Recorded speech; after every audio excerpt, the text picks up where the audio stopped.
आदिवासी एकता जिंदाबाद, जिंदाबाद जिंदाबाद आदिवासी एकता जिंदाबाद, जिंदाबाद जिंदाबाद।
आवाज दो,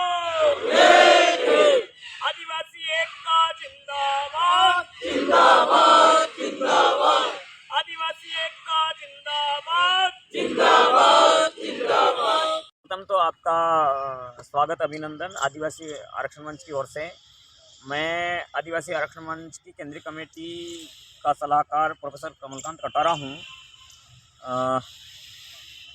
बहुत अफसोस की बात है कि ये जो हमारा देश जो कहा जाता है विश्व का सबसे बड़ा लोकतंत्र, लेकिन इस सबसे बड़े लोकतंत्र में हम आदिवासियों की क्या हैसियत है वो हम आज आपको बताते हैं।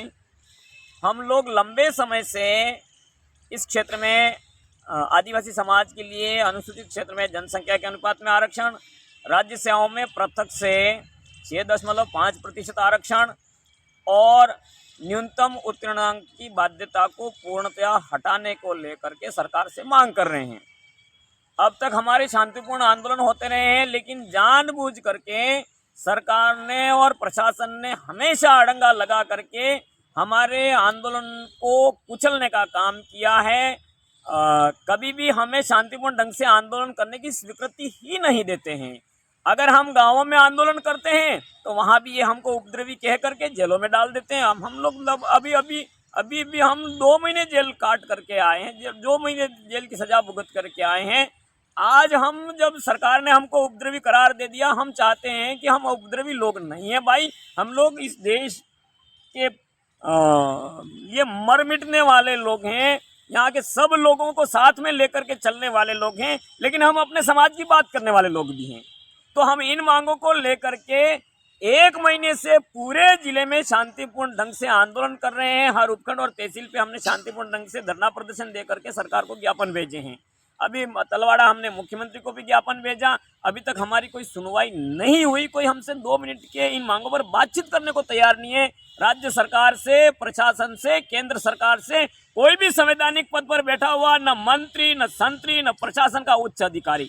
आज हम 29 तारीख को यहाँ 1 दिवसीय सांकेतिक धरना प्रदर्शन देना चाह रहे थे, लेकिन हमने 1 सप्ताह भर पहले ये सारी प्रक्रिया, अनुमति की शपथ पत्र भी लगा दिया, एक निर्धारित जो प्रपत्र आता है वो भी भर करके दिया। सप्ताह भर पहले हमने ये सारी औपचारिकताएं पूर्ण की, लेकिन आपको ताज्जुब होगा कि हमें कल तक तो प्रशासन से कोई सूचना तक नहीं दी, न एसडीएम ऑफिस से, न पुलिस विभाग की ओर से हमें कोई सूचना नहीं दी गई। हमने सारी तैयारियां कर ली, हमारा टेंट तक हमने लगाने के लिए यहाँ बुला लिया था। सुबह 10 बजे हमारे लोग गांवों से आ गए और ऐन वक्त पर सुबह 11:15 बजे 10:41 पर जब हमारे आंदोलन का धरना का समय था, उससे मात्र 15 मिनट पहले हमें एसडीओ ऑफिस से आदेश थमाया जाता है कि यहाँ कानून और शांति व्यवस्था के मद्देनजर इस आंदोलन की, इस धरना प्रदर्शन की अनुमति आपको नहीं दी जा सकती है।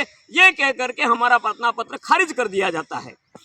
ये बड़े आश्चर्य की बात है कि देश में हर जगह धरने प्रदर्शन हो रहे हैं, हर किसी को अपनी बात रखने का अधिकार है, लेकिन केवल हम आदिवासियों को बांसवाड़ा में इस अनुसूचित क्षेत्र में आदिवासी आरक्षण मंच के लोगों को, आदिवासी समाज के लोगों को अपनी बात रखने का अधिकार नहीं है, ज्ञापन देने का अधिकार नहीं है, धरना प्रदर्शन देने का अधिकार नहीं है। बताइए, दुनिया की सबसे बड़े लोकतंत्र में हम आदिवासियों के साथ में क्या हो रहा है? हम चाहते हैं वर्तमान सरकार से, हम पिछली जो सरकार थी उसने हमें जेल में डाल दिया, हमें कोई आंदोलन नहीं करने देने रहते, 2 महीने तक धारा 144 लगा दी। ये सरकार तो उनकी भी बाप निकली, हमें संभागीय मुख्यालय तक पर हमें शांतिपूर्ण ढंग से 100-200 लोगों को इकट्ठा होकर के धरना प्रदर्शन देकर के नहीं देने दे रही है। तो ये इतना सोतेला व्यवहार हम लोगों के साथ में कब तक चलता रहेगा? तनावग्रस्त होकर के अगर आदिवासी कोई कदम उठाता है तो फिर उसके लिए जिम्मेदार कौन है? बताइए आप 144 लगा देते हैं 2 महीनों तक, आप लोगों को जेल में डाल देते हैं, यहाँ आते हैं, आप सुनने को तैयार नहीं, ज्ञापन तक लेने को आप तैयार नहीं हैं, और हमारे खिलाफ अभी टिप्पणियां और देंगे ये अखबारों में।